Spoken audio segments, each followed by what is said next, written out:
Hi, this is May. And I'm Joy.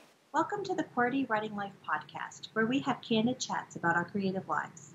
May and I are friends, writers, and creatives who want to share our endeavors out loud. On this podcast, we're here to encourage each other, and you too, and share tools we've discovered or made up, so you can follow your passions with a little support. So grab your tea or your coffee, and let's get started.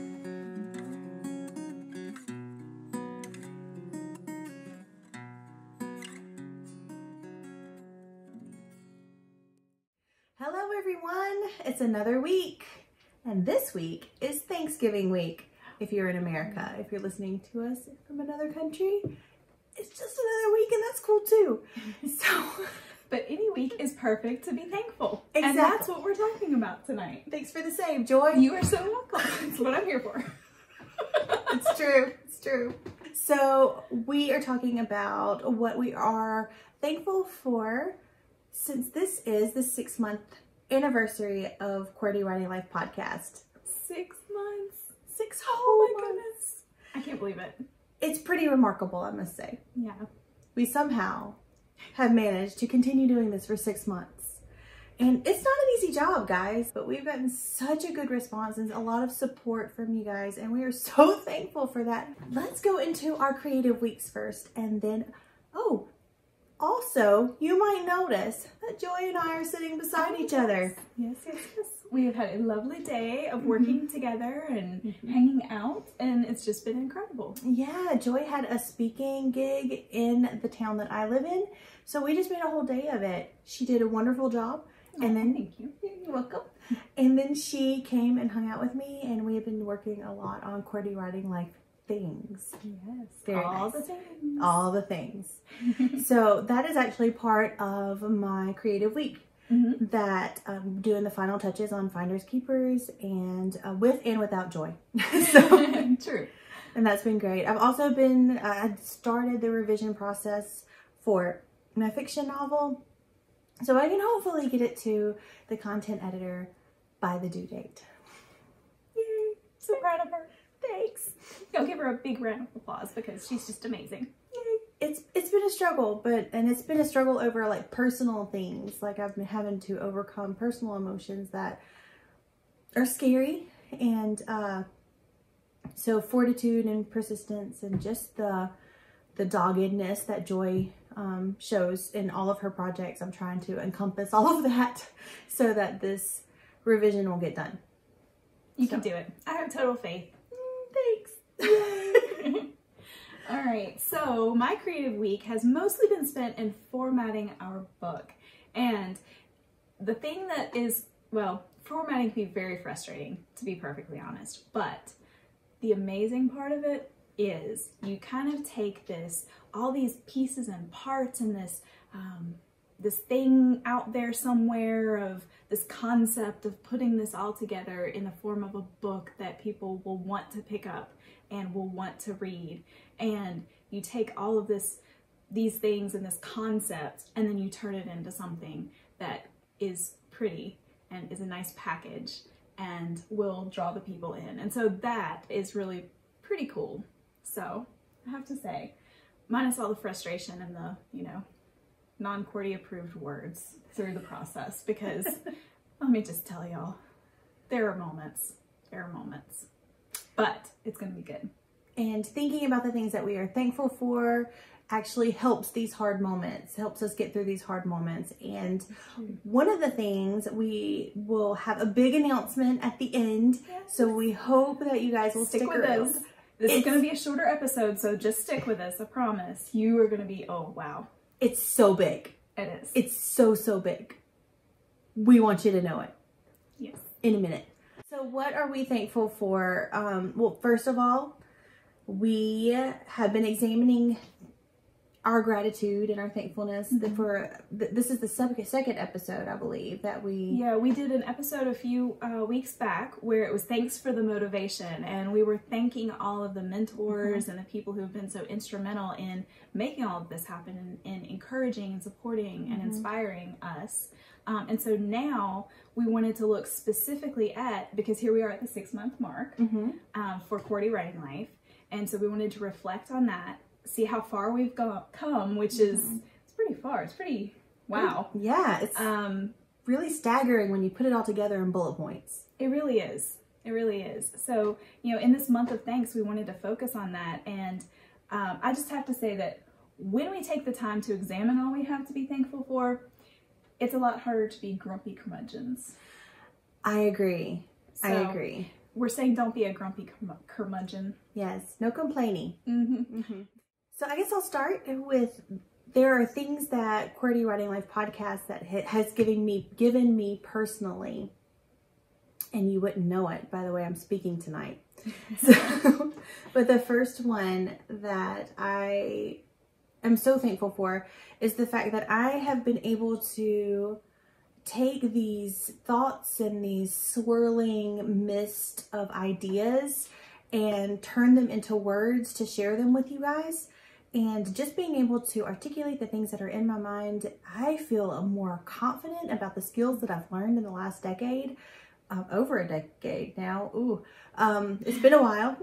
And so I feel more confident in those skills. And I also feel a bit more masterful when I use them as well. It's amazing what that can do for you whenever you are feeling a little less than. Just being able to say, you know what, I know this. And I know that, and this has helped me, and this is what I think about that. Just being able to say that out loud, articulating it has really been helpful for me. Yeah, I love it. Oh, well, that's okay. It's my turn. Yes, I'm sorry. that's all I have. That's my fault. I was so enthralled. I wanted you to keep going. Over to you. Yes. So very similar. I've also grown in confidence in my speaking abilities. And I've also grown in my confidence as a resource for other authors. Very similar to what you were saying. I mean, being able, you know, all these lessons that we've learned, all of these things that we've done, the practice, the, you know, all of these years behind us, when you teach someone else something that you've learned, you learn it better. You know, it's kind of a cyclical thing, I guess you could say. And so I feel like that's really a huge part of it. I've grown as an encourager to other writers. I love, I think that I've always tried to be encouraging, but I feel like this is a platform on which to do it on a grander scale, which is exciting.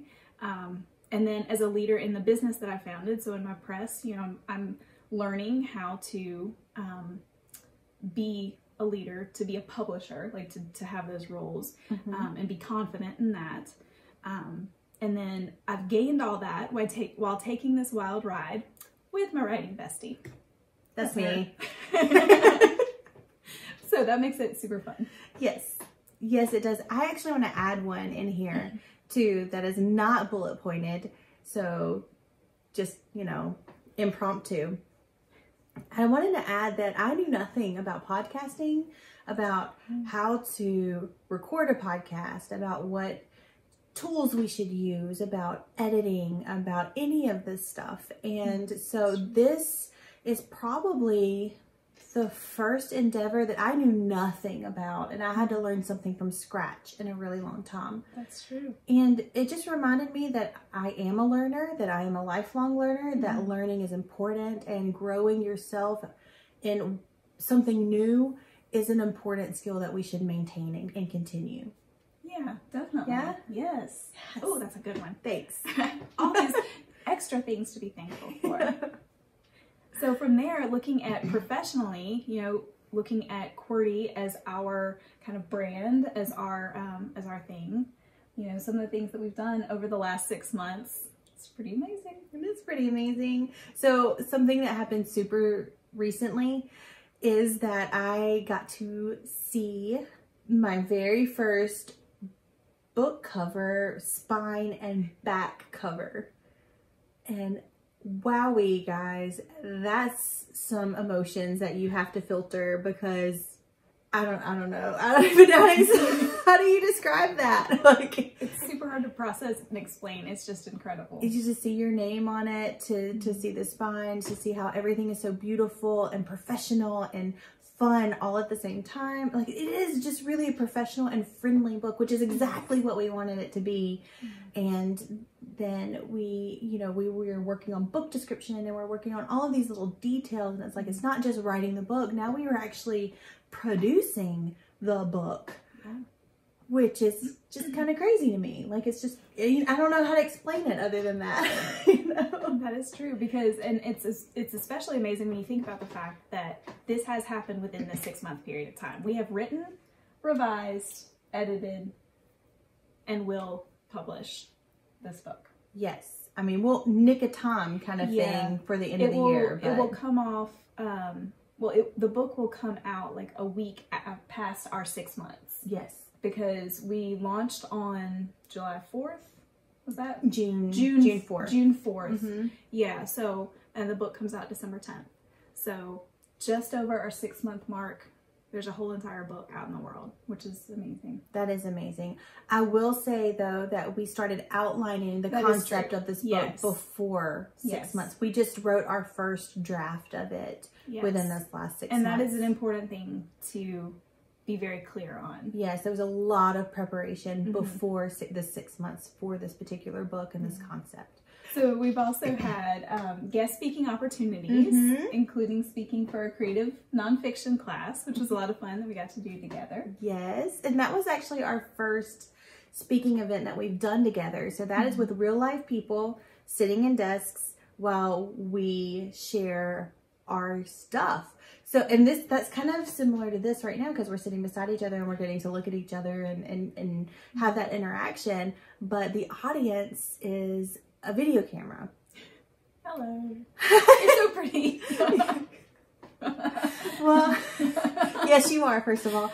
And second of all, like, there is a difference. There's a camaraderie that you have with an audience that's live that you don't necessarily have with a video camera. And that was a new experience, I think, for us. And also how we express ourselves in a live event situation with nerves and noises and interruptions, and but also things going really, really well. So, like, great questions, wonderful questions. Yeah, that's a lot of fun. I think I've found that I enjoy that part. Yeah, I mean, there's always that slight bit of fear when someone starts to ask a question. You're like, oh, what are you gonna ask me? Can I answer this? This one's gonna be a doozy. You know? But usually they're really great questions, and then it's just fun to, like, come up with answers and yeah. And that kind of rolls back around to being able to articulate the things that are in your thoughts and being able to do that quickly. And I think the practice of the podcast has helped me be more quick on my feet too. Yes, I agree. I definitely agree. Yeah. And I do think that these speaking opportunities and the book opportunity and all of that has been founded on the podcast. Like, this has been a foundation for these things. So, wow. Yeah, this was a good decision. Yeah, good job. Good job 6 months ago, us. Or 1 year ago, us, or really, whatever. For being honest. Yeah, it was yeah. So the speaking opportunities leads to, we do have a very important speaking engagement lined up for 2020. We've been accepted as speakers for the 2020 Women in Publishing Summit, which we are so excited about. Yes, we consumed this summit before we even started the podcast. So we are fans of Alexa. We are fans of this event. We found so much useful information in it already. And now we get to be a part of the useful information. And I'm geeking out a little bit. I'm just, I am. Which is super exciting. And it goes back to that being able to give back and encourage other writers. Like, we've been encouraged. So having that opportunity is huge. So this is a week-long virtual conference. It's always the first week of March. And this year's theme is Dream Big, which I love that. And the keynote speaker is Brooke Warner. Yes, it is, ladies and gentlemen. So I found Brooke Warner one NaNoWriMo year. She was a big keynote video encourager, wonderful person in that NaNoWriMo year. And I watched all of her videos And I think that the new book that she had come out with at that point in time was Greenlight. Oh, yeah. It was Greenlight Your Book. Greenlight Your Book. Yes. That's what it was. So she wrote that book. She has She Write Press. She is part of the establisher of SheWrites.com, which is a huge writing community for women. And then she recently, I guess about a year ago, maybe a little more, is the co-host of Right Minded podcast. And I'm a huge fan. She's really brilliant. She's got wonderful thoughts. She's new and inventive and also established at the same time. So I'm really excited to be a part of an event that she's a part of. That's pretty exciting. I did. I text messaged Joy, and as soon as I found out, like, I opened my emails and Alexa had emailed and said that this is the keynote speaker, and I immediately was like, Joy, guess what? We're gonna be a part of this thing with Brooke, and it's gonna be amazing, and we are amazing, and you're amazing, and I love everybody in the whole world. It was a very happy text. It was a very happy text, very filled with gratitude. Yes. So that was super exciting, and we are. Oh, did you say that we're speaking? What we're speaking on? Oh no, I didn't say our topic. Okay, so our topic for our part of the summit is going to be how to find and keep a critique partner. Dream big together. There you go. Yeah, Fit perfectly. Yes.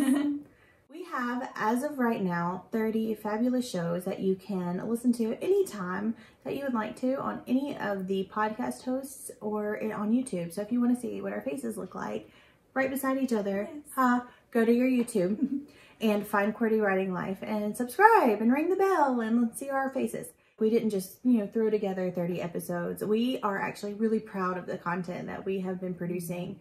And I don't say that lightly. Like, this has been, every week we have thought through everything that we're going to say, the topics that we are going to discuss. Even if they were difficult topics, we plowed through and decided to be vulnerable and honest and candid on this podcast. And I feel like we've done that and done it well. So yes, that is content that I'm definitely proud of. And we've had some really good feedback. So the feedback that we have received has been positive and has kind of affirmed that for us, that it has been needed and appreciated and helpful. So we're thankful for that. Absolutely. And it's been really inspiring to have interviews on our podcast as well. And the first one was an artist, Kim House-Zabia, and she is just phenomenal, such an inspiration. Her art is gorgeous, and she wrote this book that talked about the symbiotic relationship between artist and consumer of art, so viewers or listeners or Yes, exactly. that sort of thing. Readers. Yes, and how that is now in this day and age a symbiotic relationship, and the response that you get from your consumers and affects your future art and how it should actually do that. So her book is phenomenal, and we had such a wonderful conversation. Our second interview was actually my brother. It was wonderful. Who is wonderful. Oh, it was so good. I learned so much about that man. The interview was about his life as a freelance vocal performer in the Atlanta metro area, and how he is able to juggle that with a full-time job, and how he is able to get into the mindset of the performer, how he's able to take something that's already created and reinterpret that. Like, I feel like his creative gift is reinterpretation. And wow, that's like not even something that I've even considered as a thing. Have you, like? Yeah, I don't know that I really had dwelled a whole lot on that, especially for music, but it's, and his voice, guys, seriously. Yeah, I agree with that. Chill bumps all the time. Definitely. But I love how these interviews are kind of opening us up to new perspectives and a larger worldview.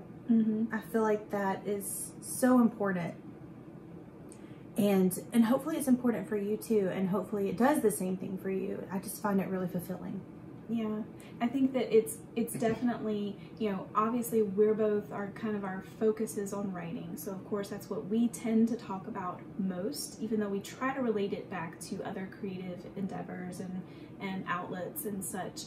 But having, our first interviewee was an artist. Mm-hmm. Our second one was a musician. Isn't it funny how we have not done a writer yet? Until... Are y'all ready? This is the big news. And I might cry or laugh. I don't know what I'm going to do. Well, this is actually someone in our last Thankful episode. Yes. That was episode 27. 27. Yes, episode 27. We did this huge Thanks for the Motivation episode. And this was a person who was on both of our lists as mentors who didn't know we existed. Yes. So tell them what happened, Joy. You remember, if you watched that episode, you know that our QWERTY challenge was for you to send a thank you to some of the mentors in your life, and that we were going to do the same. And so I did, and I sent her an email. So in January, we will have our first writer as an interview guest on our podcast, none other than Joanna Penn. She has agreed to come on our podcast, and we could not be more excited. Seriously. She's been one of our greatest influencers and mentors and inspirations, honestly, to kind of do all of this. So everything that we just described that we've accomplished over the past 6 months, a lot of it has to do with her influence and her inspiration. Absolutely. It has been on the shoulders of her Creative Pen podcast, of her blog, and of her life example of independent publishing and writing, just everything. So we could not be more pleased than our first writer to be none other than Joanna Penn. It's pretty special. Pretty excited. I cannot wait to chat with her. And I hope that we don't just, I'm probably going to be blabbering all over myself, like not making any kind of sense, but I'll try to get that under control before we actually get to talk with her. Skype face to Skype face. Oh, I love it so much. I cannot wait. I cannot wait. So as you can tell, the last 6 months has been quite a whirlwind for QWERTY Writing Life and us as the QWERTYs. Yes. So, it's been crazy. We're a little tired. Send coffee. And so now we will get directly into our QWERTY challenge, because we really, really hope that you will be able to kind of take stock of the last 6 months. We have a marvelous creative mind that we can make the world around us that could potentially be mundane something new and bright and wonderful. So has this season for you, has it been super challenging? Has it been a comfortable season, kind of a quiet one? Has it been really loud and productive? Has it just kind of fallen apart around you? Just take stock, see what's happening, and even if it's been falling apart, we hope that you can find something that you can smile about, something that you can be thankful for, so you don't end up being a grumpy curmudgeon. Exactly. Yes. Yeah, go make something. Bye. Have a great week. Bye. Thanks for listening until the end. Seriously, you're a trooper. Do you think QWERTY Writing Life is the bomb? May, you just said the bomb. Don't you censor me. If you think QWERTY Writing Life rocks ice for real, Oh my word. please rate, review, and share us with others. If you have questions about this week's episode or want to start a conversation, you can reach us by visiting QWERTYWritingLife.podbean.com. We'll be back next week with more candid chats for you.